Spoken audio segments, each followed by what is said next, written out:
Big TV భక్తి సమాచారం WhatsApp ఛానల్లో జాయిన్ అవ్వండి. అన్ని విశేషాలు ఎప్పటికప్పుడు తెలుసుకోండి. ఈరోజు ప్రస్తుతం మనం ఉన్నటువంటి పరిస్థితిని చూస్తుంటే ఎన్నో రకాల డిస్ట్రాక్షన్స్ కనిపిస్తూ ఉంటాయి. ఎన్నో రకాల యాటిట్యూడ్ ఉన్నటువంటి స్వభావ సంస్కారాలు ఉన్నటువంటి మనుషుల మధ్య మనం ఉండాల్సి ఉంటుంది. మరి ఈరోజు అందరి చేతిలో, ఒకప్పుడైతే మన చేతిలో పుస్తకం ఉండేది, మన మస్తకంలో ఆ పుస్తకం యొక్క నాలెడ్జ్ ఉండేది. కానీ ఈరోజు మనందరి చేతిలో మొబైల్ అనేటువంటి ఇన్స్ట్రుమెంట్ ఉంది. మొబైల్లో కూడా పాజిటివ్, నెగిటివ్ రెండూ ఉన్నాయి. కానీ మనం ఏ ఇన్ఫర్మేషన్ని మన మైండ్కి తీసుకుంటున్నామో అనే దాని మీద మన లైఫ్ అనేది ఆధారపడి ఉంటుంది.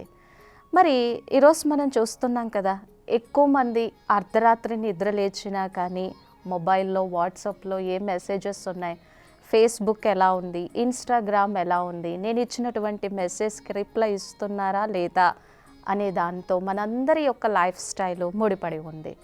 సో ఇంకా మనం చిన్నపిల్లల్ని చూస్తే వాళ్ళు భోజనం చేసేటప్పుడు, నిద్రపోయేటప్పుడు కూడా ఈ మొబైల్ మీదే ఆధారపడుతున్నాము. మరి మొబైల్ నుంచి నేను మంచే తీసుకోగలిగినంత సెల్ఫ్ కంట్రోల్ నాకుంటే చాలా చాలా సంతోషం. మరి ఇన్ని రకాల డిస్ట్రాక్షన్స్ ఉన్నప్పుడు, ఇన్ని రకాల గ్యాడ్జెట్స్, టెక్నాలజికల్ పీరియడ్లో ఉన్నప్పుడు మనల్ని మనం ప్రొటెక్షన్ చేసుకొని ఒక మంచి వాతావరణంలో ఉండాలి అనంటే మన జీవితంలో కంపల్సరీగా సత్సంగం, సత్పురుషుల సాంగత్యము ఎప్పుడూ మన మనస్సుకి, మన కాన్షియస్కి మంచి వైబ్రేషన్స్ని ఇవ్వగలిగినటువంటి వాతావరణంతో కూడినటువంటి సత్సాంగత్యము చాలా అవసరము అని ఎప్పుడైతే మనం రియలైజ్ అవుతామో తప్పకుండా మన జీవితంలో దాన్ని ఒక భాగంగా చేయగలము.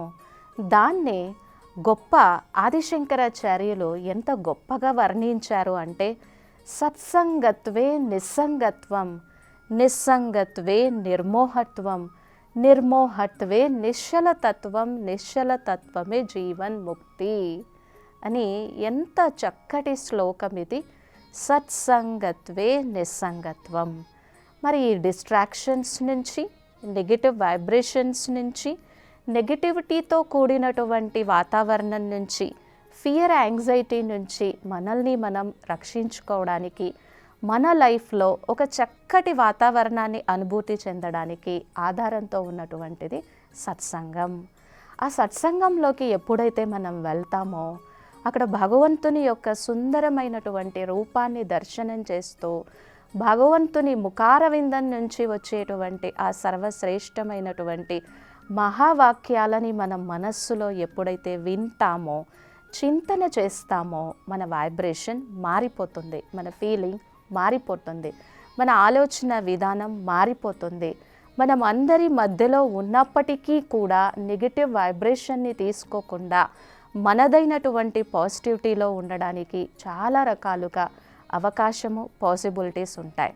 మరి సత్సంగత్వే నిస్సంగత్వం అంటే చాలామంది యొక్క అభిప్రాయం ఏంటంటే, ఇంత చిన్న వయసులో మనం ఆధ్యాత్మిక జీవన విధానాన్ని అలవరుచుకుంటే అన్నీ వదిలిపెట్టి వెళ్ళిపోతామేమో, ఎక్కడలేని వైరాగ్యం వచ్చేస్తుందేమో, నా బాధ్యతలను నిర్వర్తించనేలేమో, ప్రేమ సంబంధము తగ్గిపోతుందేమో అనేటువంటి ఒక భయంతో కూడినటువంటి నెగిటివ్ బిలీఫ్ సిస్టమ్ లేదా ఒక నెగిటివ్ మిస్కన్సెప్షన్ ఉంది. ఇది కేవలము ఒక మిస్కన్సెప్షన్ మాత్రమే. ఇది జరగదు. ఎందుకంటే వైరాగ్యం అంత తొందరగా ఏం రాదు. బాధ్యతలను ఎప్పుడూ విస్మరించి వెళ్ళడము అనేది కూడా జరగదు. మరి ఇక్కడ నిస్సంగత్వం అంటే ఏంటి? ఏదైతే నా లైఫ్లో నేను ముందుకు వెళ్ళడానికి ఏవైతే విఘ్నాలు వస్తున్నాయో, సమస్యలు వస్తున్నాయో, నా మనస్సు నుంచి ఎన్నో రకాల వ్యర్థ ఆలోచనలు వస్తున్నాయో అవన్నీ కూడా కాలక్రమేణా తగ్గుముఖం పడతాయి. ఎందుకంటే సత్సంగంలో ఒక చక్కటి వైబ్రేషన్ ఉంటుంది, వాతావరణం ఉంటుంది. ఎంతోమంది చక్కగా భగవంతుని వైపు వాళ్ళ యొక్క మనస్సుని తిప్పి సాధన చేసేటువంటి సత్పురుషుల్ని ఎంతోమందిని చూస్తూ ఉంటాం. అప్పుడు స్వతహాగానే మన ఆలోచన విధానంలోనూ, మన దృష్టి కోణంలోనూ, మన వైఖరిలోనూ, మన ప్రవర్తనలోనూ, మన అలవాట్లలోనూ, మన మనస్సుని నెగిటివ్ నుంచి పాజిటివిటీకి తిప్పడంలోనూ ఎంతో తొందరగా మనం మార్పుని చోటు చేసుకోగలము. లేకపోతే ఈ డిస్ట్రాక్షన్స్కి ఎక్కువగా గురి అయ్యే అవకాశం ఉంటుంది. కాబట్టి వ్యర్థము నుంచి మాత్రమే మన మనస్సుని మనం తొలగించుకుంటాము. ఎప్పుడైతే ఇక వ్యర్థం ఉండదో సమర్థంగా ఉంటాం, శక్తిశాలిగా ఆలోచిస్తాము, మంచి జీవితాన్ని మనం తయారు చేసుకోగలము. కావున సత్సంగత్వే నిస్సంగత్వం, నిస్సంగత్వే నిర్మోహత్వం. ఎప్పుడైతే ఇక వ్యర్థం నుంచి మనము ఫ్రీ అయిపోయామో, పరచింతన నుంచి ఫ్రీ అయిపోయామో, మన మనస్సు మీద మనం దృష్టి పెట్టడం ప్రారంభించామో, నిర్మోహత్వం, దేంతోనూ మనకి అటాచ్మెంట్ ఉండదు. ఎప్పుడైతే మనకి అటాచ్మెంట్ ఉంటుందో భయం ఉంటుంది.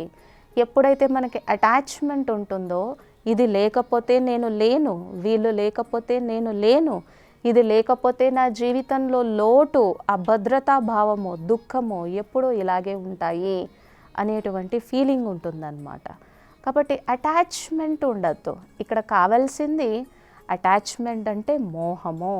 అంటే మన మైండ్ వాళ్ళ మైండ్ ఎప్పుడు కనెక్ట్ అయ్యి ఉంటాయి.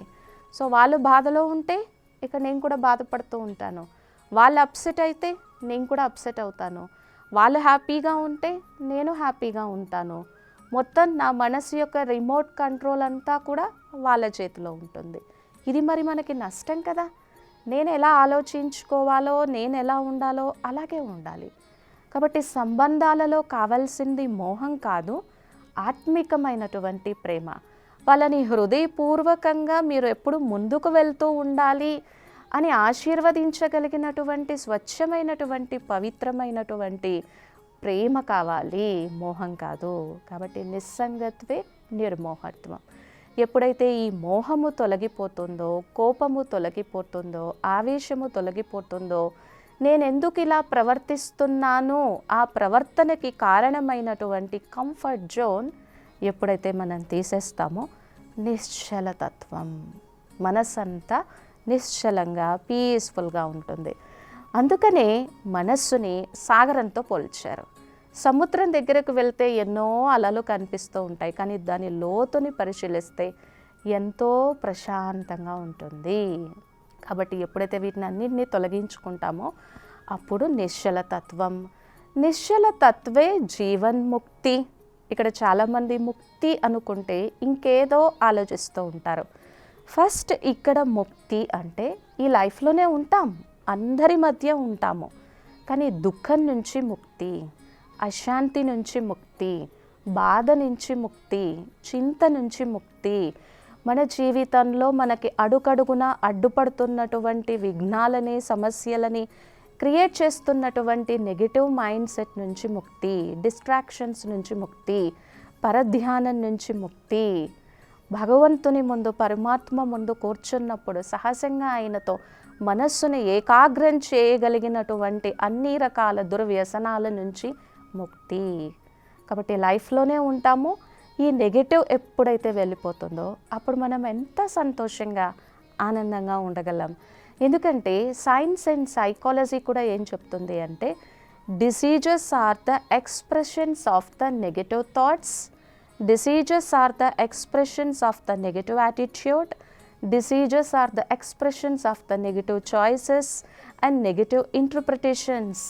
అనారోగ్యము లేదా రోగాలు అంటే ఏదో కాదు, మనస్సులో మనం నిరంతరం చేస్తున్నటువంటి వ్యర్థ ఆలోచన విధానము, వ్యర్థ అభిప్రాయాలు, వ్యర్థంతో కూడినటువంటి మాటలు, మన దృష్టి కోణము సమర్థంగా లేకపోవడం వలన అదంతా మనస్సులో కొన్ని బ్లాకేజెస్గా ఫామ్ అయ్యి ఎనర్జీ ఎలా ఫ్లో అవ్వాలో అలా ఫ్లో అవ్వకపోవడం వలన వచ్చినటువంటివే. కాబట్టి సత్సంగానికి మనం రోజు వెళ్ళడం వలన సత్ప్రవర్తన ఉంటుంది, మంచి లైఫ్ మేనేజింగ్ స్కిల్స్ ఫామ్ అవుతాయి, చక్కటి అలవాట్లు ఫామ్ అవుతాయి, భగవద్ దర్శనం చేసుకోగలము, భగవంతుని యొక్క సర్వశ్రేష్టమైనటువంటి మహావాక్యాలు వినగలము. ఆ వైబ్రేషన్స్ అన్నింటినీ మన మనస్సులో, మన హృదయంలో నింపుకొని మన ఇంటి వాతావరణాన్ని కూడా చక్కగా మందిర సమానంగా తయారు చేసుకోగలం. మనం ఎక్కడికి వెళ్ళినా ఇదే పాజిటివ్ పర్ఫ్యూమ్, ఇదే సుగంధ వాసనని అందరికీ పంచగలము. మరి ఇవన్నీ ఆలోచించాలి అంటే ముందు మన మనస్సు, మన బుద్ధి, మన హృదయము సైలెన్స్లో ఉండాలి. అప్పుడే వీటి వలన వచ్చేటువంటి ఉపయోగం ఏంటో మనం గుర్తించగలము. మన మనస్సులో ఉన్నటువంటి కంఫర్ట్ జోన్స్ని, నెగటివిటీని తొలగించుకోగలము. దీన్ని మన లైఫ్లో ఒక భాగంగా చేసుకోగలం. ఎందుకంటే మనం ఎవరి సాంగత్యంలో ఉంటామో వాళ్ళ యొక్క భావాలు, వాళ్ళ యొక్క అభిప్రాయాలు, వాళ్ళ యొక్క ఆలోచనలు, వాళ్ళ యొక్క ప్రవర్తన మన మీద చాలా ప్రభావాన్ని చూపిస్తాయి. అందరికీ తెలిసిందే. అందుకనే ఉదాహరణ కోసం ఎలా చెప్తారు, ఇనుప ముక్క నీటితో తడిస్తే తుప్పు పడుతుంది.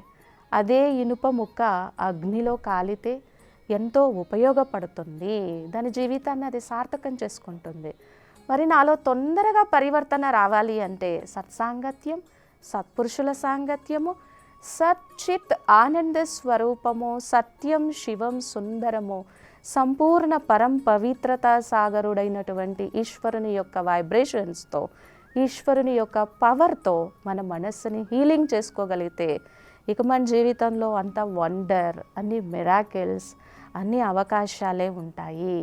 కాబట్టి ఈ సత్సంగంలో ఇంత గొప్పతనం ఉంది. దీనికోసం మనం అన్నీ వదలాల్సిన అవసరం లేదు.